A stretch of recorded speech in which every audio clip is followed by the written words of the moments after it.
मैं Mohammad Nadeem Arif study zone से। कैसे आप सब लोग? उम्मीद करते हैं खैरियत से होंगे।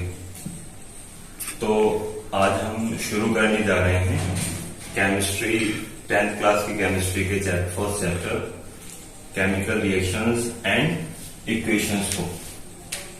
तो जैसे कि नाम से क्लियर है कि केमिकल रिएक्शंस एंड इक्वेशंस, तो पहले टाइटल पे जाते हुए हम इसको समझते हैं कि केमिकल रिएक्शंस क्या होती हैं। तो chemical reaction is nothing, this is just the formation of new substances. ये कुछ नहीं है, सिर्फ ये ऐसा है कि कोई नई चीज बनती है किसी चीज से, किसी सब्सटेंस से कोई नई चीज बनती है, किसी भी एटमॉस्फेरिक कंडीशंस के अंडर कोई नई चीज बनती है, तो उसको बोलते हैं हम कि भाई केमिकल रिएक्शन हुई।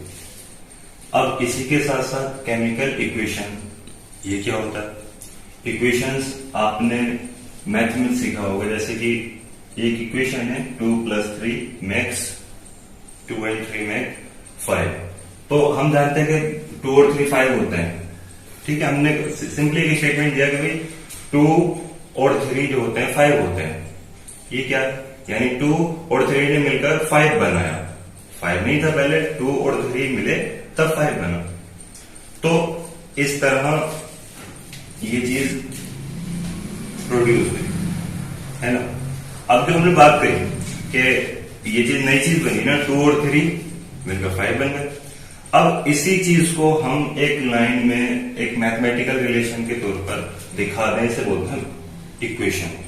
अब वही चीज हम किसी केमिकल रिएक्शन के लिए करें तो वही चीज बन जाती है हमारी केमिकल इक्वेशन। इसको एग्जाम्पलीफाई करेंगे अभी। बट यहां chemical equation is the expression of chemical change. तो यहां अब हम कैसे तय करेंगे कि भाई यहां पर एक केमिकल रिएक्शन हुई है? तो हम शॉर्टली यहां हमने मेंशन किया है जीपीएस सीटी। याद रखना है जीपीएस हर फोन में होता है, सीटी सब जानते हैं, तो इस तौर पर आप समझ सकते हैं जीपीएस सीटी। तो यहां ये जीपीएस सीटी क्या है? ये वो पैरामीटर्स हैं, ये वो 5 पैरामीटर्स हैं। इनमें से किसी के अंदर अगर कोई चेंज पाया जाता है तो हम कहेंगे कि भाई कोई केमिकल रिएक्शन हुई है। अब ये क्या क्या चीजें हैं, इसको हम विद एग्जाम्पल समझेंगे। अच्छा, इसको जानने से पहले, तो इस जीपीएस सीटी को समझने से पहले हम ये समझते हैं कि केमिकल रिएक्शंस के जो पार्ट हैं वो क्या क्या होते हैं।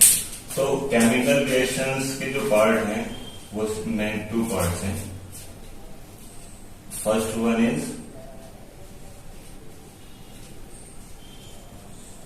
Reactant.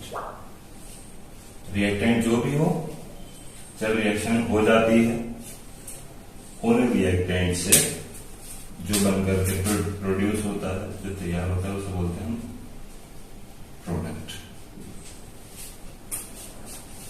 For example,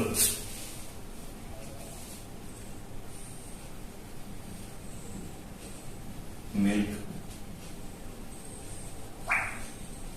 sugar, leaves,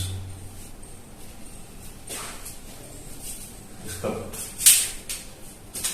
product क्या होगा? इसका इन सभी को ऐड करके अगर इनको हीट किया जाए तो क्या तैयार होता है बन करके? टी मिलेगी आपको। बिल्कुल बेसिक सा एग्जाम्पल है, हर किचन की कहानी है घर पे, कि दूध, चीनी, पत्ती, इन सबको ऐड करके हम क्या पाते हैं?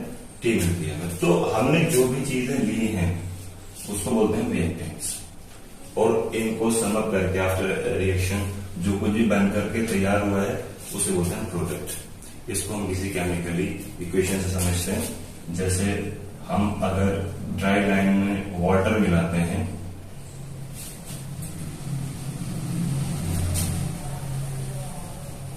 तो आपका बनकर तैयार होता है calcium hydroxide. It's called slack line. This is dry line. तो यहाँ ये आपका रिएक्टेंट है और ये आपका प्रोडक्ट है। आपके रिएक्टेंट 1, 2 और मोर देन 2 हो सकते हैं। इसी तरह से प्रोडक्ट भी 1, 2 मोर देन 2 हो सकते हैं। तो ये कोई जरूरी नहीं है कि किसी पर्टिकुलर रिएक्शन में सिंगल ही हो, मतलब वो अलग अलग रिएक्शंस में number of reactant product very कर सकते हैं। तो अब हम इसके जो केमिकल रिएक्शन हुई है तो उसके लिए जीपीएससीटी इनमें चेंज, अभी जीपीएससीटी के धीरे धीरे समझते हैं। तो जीपीएससीटी here G for gas and P for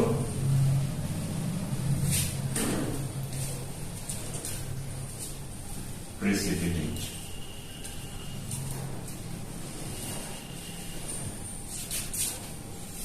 तो यहां पहले समझते हैं कि रिएक्शन में इन 5 में से कोई एक या 2 या मोर देन 2 कोई भी अगर पैरामीटर चेंज होता है तो हम कहेंगे वही रिएक्शन हो रही है। तो इसमें गैस इवॉल्व होती है, रिएक्शन में गैस इवॉल्व होती है। फॉर एग्जांपल अगर हम किसी मेटल की रिएक्शन हम किसी एसिड से करते हैं तो आपका सॉल्ट बनता है और आपकी हाइड्रोजन गैस इवॉल्व होती है। तो इसमें गैस निकली हाइड्रोजन गैस। इसको हम फर्दर डिटेल में बाद में पढ़ेंगे चैप्टर 2nd एंड 3rd में, बट अभी फिलहाल इतना ध्यान रखें कि एक रिएक्शन में गैस इवॉल्व होती है। अगर किसी कार्बोनेट को हम हीट करते हैं, किसी मेटेलिक कार्बोनेट को, तो कार्बन डाइऑक्साइड गैस रिलीज होती है। बहरहाल वो कौन सी गैस रिलीज हो रही है बात की बात है, बट अभी अगर कोई गैस रिलीज हो रही है तो हम कहेंगे कि भाई रिएक्शन हुई है। सेकेंड, प्रेसिपिटेट बनता है। Precipitate is nothing, there is the just insoluble part of the reaction which is rest on the base of the flask। जैसे हम अगर सिल्वर क्लोराइड में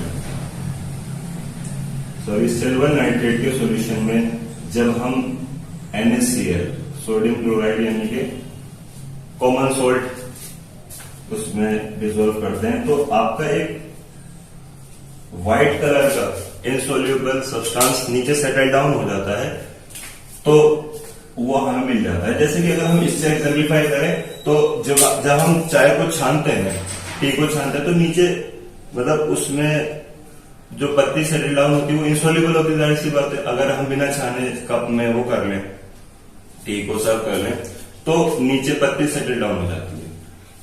तो उसे हम प्रेसिपिटेट का एग्जाम्पल ले सकते हैं एक तरह से। अच्छा, तो थर्ड वन इज, ये दो चीजें थी कि हमने इसमें चेंज हो सकता है रिएक्शन के दौरान। अब हम बात करते हैं थर्ड वन इज स्टेट। जो आपके रिएक्टेंट की स्टेट है वो चेंज हो जाती है। मतलब जैसे यहां हमने देखा कि वाटर है तो वाटर लिक्विड होता है, जाहिर सी बात है।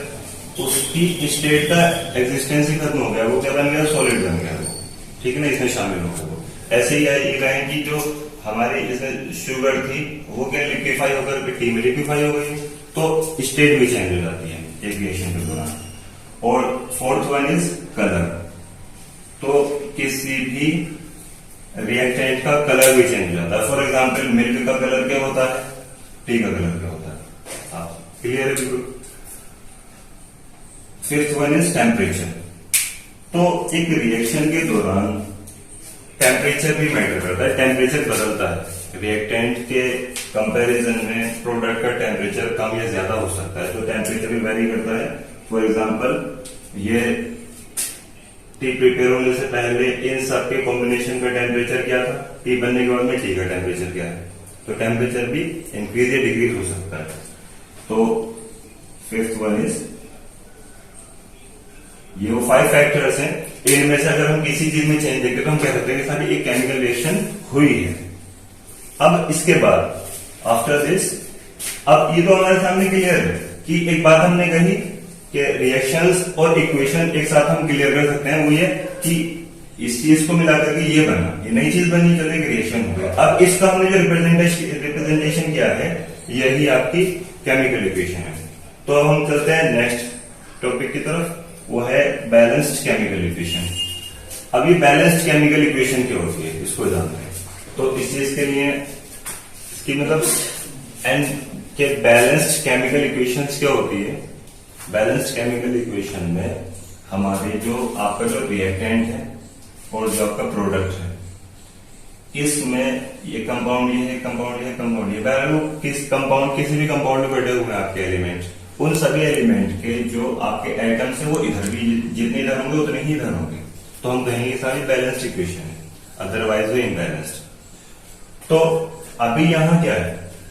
अभी यहां देखा हमने कैल्शियम, 1 कैल्शियम है 1 कैल्शियम है, ठीक है, एरो से पहले 1 ऑक्सीजन यहाँ 1 या 2 हो गए, तो 2 यहाँ पर है, ऑक्सीजन भी इक्वल है, 2 हाइड्रोजन यहाँ पर है, 2 हाइड्रोजन यहाँ पर है, ये ट्वाइस जो है ये 2 का मतलब है सभी पर है ना, खाली सफिक्स में होता तो खाली इसका माना जाता, बट ये सभी पर है। तो यहाँ number of calcium atom, hydrogen atom and oxygen atom are equal, so we can say that given equation is a balanced equation.